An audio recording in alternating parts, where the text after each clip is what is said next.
几个小时后，叶晨与郎红军一同返回美国。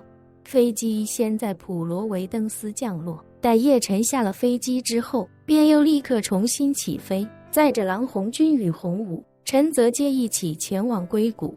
之所以让洪武和陈泽阶一起陪着郎红军，主要是为了保护郎红军的人身安全，毕竟是去谈10亿美金级别的大生意，而且也不能确定之前的梅玉珍在美国还有没有其他不知情的同伙，有他们2人陪着，叶晨相对也放心一下。叶晨一个人下了飞机，便驱车返回了与萧初然下榻的酒店。而后的这几天时间，他让费可欣帮忙送了一批药材，趁着萧初然白天上课的时间，新炼制了一批散血救心丹。随后他将1颗培元丹和2颗回春丹混入其中，又搭配了大量强身健体为主的药材，熔炼出了数千颗蕴含足够药力，并且还有些许灵气的丹药。这种丹药的药效不及散血救心丹，但却能轻松化解那些死士与萧齐卫体内的剧毒，帮助他们彻底打破数百年世代传承的枷锁。除了准备解药，叶晨也给自己定了2套行动方案。首选的方案是在海上找机会悄悄潜入运送解药的货轮，抓住送药的这条线，想办法获取关于这个组织的更高一层机密，然后再寻找机会将解药调包。备选的方案是想办法混入铜矿内部，等节度使拿到解药之后，再悄悄对节度使下手。前者的好处不仅是能够接触到更高一层的人员，而且在时间上也更早一步。如此一来，一旦这个方案不成功，还可以选用后者，但如果把后者作为首选方案的话，那基本上就没有合适的备选方案了。至于如何悄无声息地登上一艘行驶中的货轮，叶晨也想了一套可行的方案，并将自己的要求提前告知了万破军，让他为自己提前做好准备。4天之后，叶晨以给客户看风水这个屡试不爽的理由，暂别了萧初然，背着一个黑色的防水双肩包，乘坐协和式客机，直接从普罗维登斯起飞，前往黎巴嫩首都贝鲁特。贝鲁特位于中东的最西侧，同时也是整个地中海的最东岸。这座城市与塞浦路斯隔海相望，最短距离不过200公里。叶晨抵达贝鲁特的时候，天色已经黑了下来，而万破军已经也在此等候迎接。在见到叶晨的第一时间，他便向叶晨汇报到叶先生，那7名骁骑卫还有547都已经提前安排上船了。刚好伊苏航运有一艘货轮刚过苏伊士运河，第一站目的地就是塞浦路斯，所以我提前用直升机在苏伊士运河把人送上船。今天晚些时候他们就会抵达塞浦路斯第1大港利马索尔。叶晨点了点头，问他们那个铜矿就在利马索尔吧？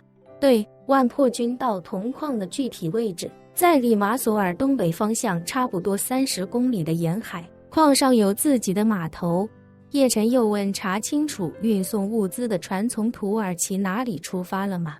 弄清楚了。万破军道根据铜矿的销售数据显示，他们出产的铜矿石全都销售给了土耳其哈塔伊省的一家炼铜厂。这家炼铜厂表面上为了降低运输成本，自己购买了一艘8000吨级的货轮，专门用来从塞浦路斯运输铜矿石。他们的海运路线也非常固定，就是从土耳其哈塔伊省的伊斯肯德伦港到利马索尔铜矿的自由港口，全程大约210海里，差不多390公里。叶晨问他掌握这艘船的动向了吗？掌握了。万破军解释道，他们的注册信息都是非常正规的，所以船只的信息也都能够查到。刚好伊苏航运也有船只从塞浦路斯东部经过前往土耳其，同时也有返航船只。我们一直在监控这几艘船的航海雷达数据，在航海雷达上发现了这艘船的位置信息。这艘船6个多小时前从伊斯肯德伦港出发，现在已经走了差不多1大半了，3个多小时后就能抵达利马索尔。好，叶晨微微点头，又问给我准备的快艇准备好了吗？准备好了。万破军道，按照您的要求，准备了一艘配备6台水星船外机的快艇，最高速度能达到120公里每小时。叶晨当即说道：现在就带我过去。万破军驱车带着叶晨来到一处无人的海岸线。此时的沙滩上停着一辆改装的大型皮卡，皮卡车尾朝着大海的方向，后面还用拖挂连着一个6-7米长裹着黑色防水布的事物。万破军将防水布掀开，一艘流线型设计的快艇赫然映入眼帘。随即万破军问叶晨：叶先生，要不要属下与您一同前往？叶晨摆了摆手：我自己去就可以，你稍后抓紧时间乘直升机登船去跟其他人会合，在船上听我号令。万破军点了点头，从船舱里拿出一个背包，对叶晨说道：叶先生，您要我准备的东西都已经准备好了，卫星通讯器也在里面。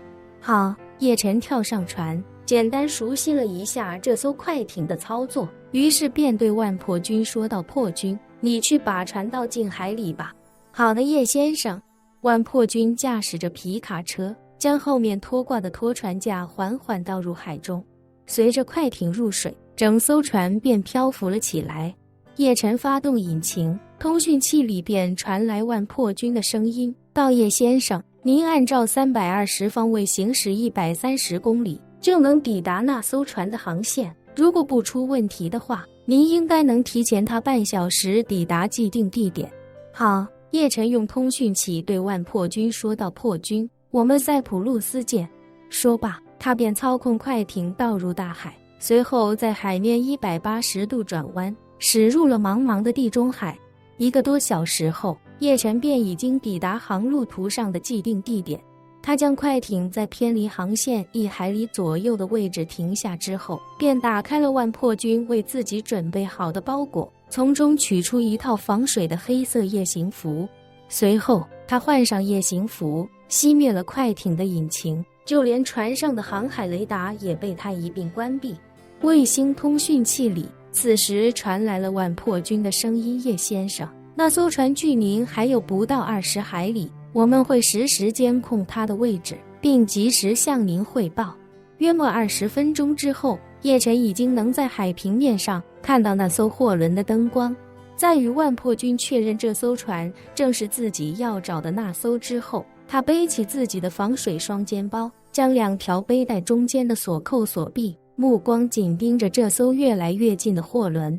在对方距离自己仅有不足2海里的时候，叶晨用一记穿魂刃果断将快艇拦腰斩断。在快艇沉入海面之际，他将灵气注入双脚，用灵气在脚下将自己整个人撑起在海面之上。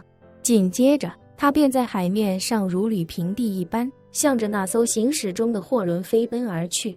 本期视频结束，欢迎订阅我的频道，这样就不会错过精彩内容。